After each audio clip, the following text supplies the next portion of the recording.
What's up, everyone? I'm Chris Fiore. Here's what's happening in the city of South Lake Tahoe. Winter weather is here. We have gotten feet of snow in the past few weeks, and through it all, our snow removal teams have been out in full force, working 24 hours a day to keep roads clear and you safe. At their city council meeting, council took a special moment to thank them. They just really are exceptional, and they work under very extreme situations, and they've done a great job. On Facebook, you had a lot to say too. Tressie O'Keefe says, totally agree. They've done a great job. Thank you. Deborah Zwire says, these dedicated people are amazing. They deserve much thanks. David Taylor says, kudos to our crews. They do an excellent job. And earlier this week, I talked with Public Works Director Ray Jarvis about their hard work and how you can help make all of it a little easier. Well, Ray, thanks for joining us. Sure.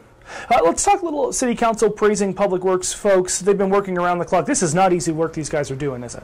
No, it's tough. It's long hours and a lot of days in a row, so it definitely wears them out for sure. And we've been seeing so much snow this winter. There are some simple things folks can do to make this easier on everybody, right? Especially when it comes to where you put your car. Correct, yeah. It just makes life a lot easier for our operators if cars are off the streets during snow removal operations, which have been ongoing now for 3 weeks. If we have to stop because there are vehicles parked on the roadway, it just slows down the whole operation. Not to mention it's dangerous, right? It is dangerous, and we don't want to damage people's cars. Right. So, yeah. Let's talk about kids going out and enjoying the snow. There was some concern about snow caves and them being too close to the road. Right. What's that about?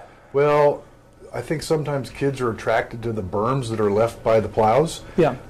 It's kind of a natural instinct for a child to go dig a hole in that berm, and that snow is fairly firm, so they can dig a cave in there and have a little place to hang out.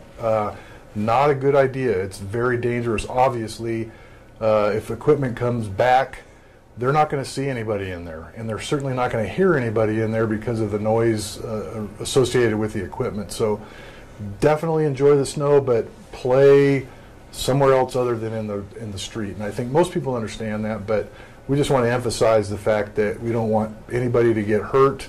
So it's best just to stay off the street and out of the way of the equipment. If you're going to do it safely. Do it safely. We want people to be safe. Yep. All right. Ray, thank you. Yeah, you bet.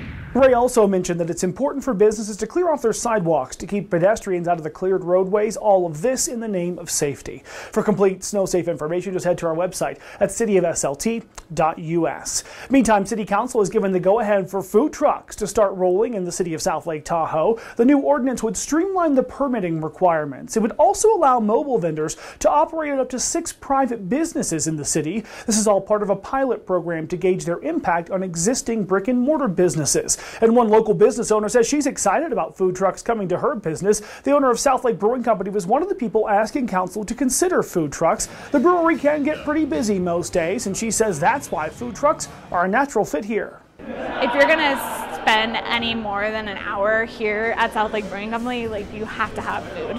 But personally, what I'm most looking forward to is actually a revolving food menu and offering, because I don't want to have the same food truck or the same food vendor here on site every day. We've got details on the food truck process. That's on our website too, cityofslt.us.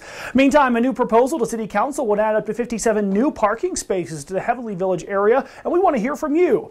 The public was asked to come out to a meeting to share their opinions down at Heavenly Village. The paid parking would be added in the public right-of-way on Bellamy Court and Heavenly Village Way. Adding the spaces would cost around $200,000, but they would pay for themselves in approximately 2 years through parking fees. Police Chief Brian Euler says this is a cost-effective approach to make a small improvement in parking down at the village. We oftentimes overfill our area with parked cars, and that impacts the local businesses, it impacts the tourists who can't find a place to park, and then it also impacts the locals who will like to come here and maybe go here for lunch or something like that, and with everything filled up, it just causes a lot of difficulty. If you would like to share your input, you only have until March 4th. You can do it on our website, cityofslt.us. Just click on Parking Input on our homepage. And don't forget, if you want to stay connected with the City of South Lake Tahoe, it's easy to do. You can follow us on Facebook, Twitter, and Instagram at City of SLT. That's all for now. I'm Chris Fiore, and that's what's happening.